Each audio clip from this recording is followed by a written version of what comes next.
Hello বন্ধুরা, আজকে নতুন রেসিপি নিয়ে এলাম, যেটার আমরা কই ভাত ভাজা। তো এই ভাত ভাজা করতে গেলে কি কি লাগে একবার দেখে নাও। একটু টমেটো, একটু আলু, দুটা পেঁয়াজ, আদা, কাঁচা লঙ্কা, এটি সব লাগবো। অনেকে ভাত থাকলে ফালাইয়া দেয়, এটি না ফালাইয়া তোমরা খাইতে পারো এইভাবে ভাত ভাজা কইরা, খাইতেও স্বাদ লাগে। একবার বাড়িতে কইরা দেখো। এই আমার পেঁয়াজ, আলু, কাঁচা লঙ্কা, টমেটো, আদা কাইটটা আমি একটা গামলার মধ্যে লইয়া নিলাম। ভালো করে ফ্রেশ করে ধুইয়া টুইয়া একটা গামলার মধ্যে লইয়া নিলাম। আর এইলো ভাত। এই ভাতটা না ফালাইয়া আমরা খাইতে পারবো। তো চলো দেখাই কেমনে করতে লাগবো। যেমনি দেখতে পারতেছো তোমরা বন্ধুরা, কড়াই গরম হয়েছে।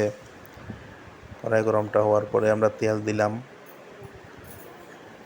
তেলটা গরম হইব, এখন পেঁয়াজ দিমু। পেঁয়াজ দিয়া পেঁয়াজটা ভালো করে লাড়াইয়া দিমু। ততক্ষণ লাড়াইতে থাকবো যতক্ষণ না পর্যন্ত হালকা ব্রাউন কালার হইতেছে। হালকা ব্রাউন কালার হইতে লাগবো। তারপর এখানে কুচি করা আদা দিমু। তারপরে দিমু টমেটো,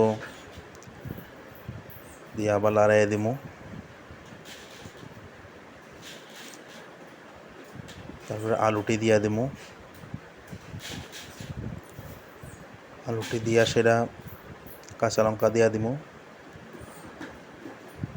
কাঁচা লঙ্কা দিয়া দিমু, দিয়া সেরা আবার লাড়াইয়া দিমু। তারপরে মশলা দিমু, হলুদ দিমু, তারপরে স্বাদ মতন লবণ দিতে লাগবো।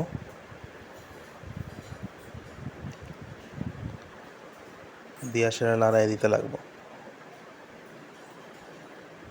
ভালো করে লাড়াইতে লাগবো। সিদ্ধ যত সময় দিতেছ না লাড়াইতে লাগবো, সিদ্ধ না হলে তো খাওয়া যেত না।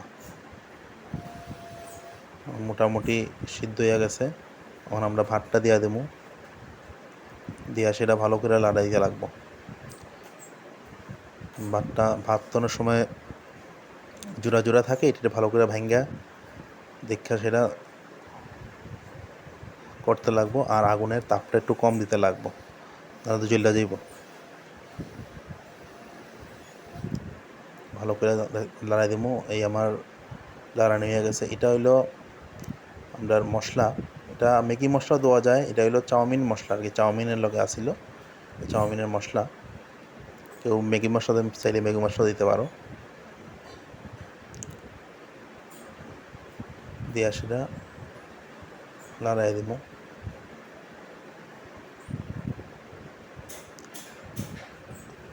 ভালো করে লড়াইয়া দিব। এই আমার ভাত ভাজা রেডি বন্ধুরা। দেখো, ভালো লাগলে তোমরা প্লিজ সাবস্ক্রাইব করো।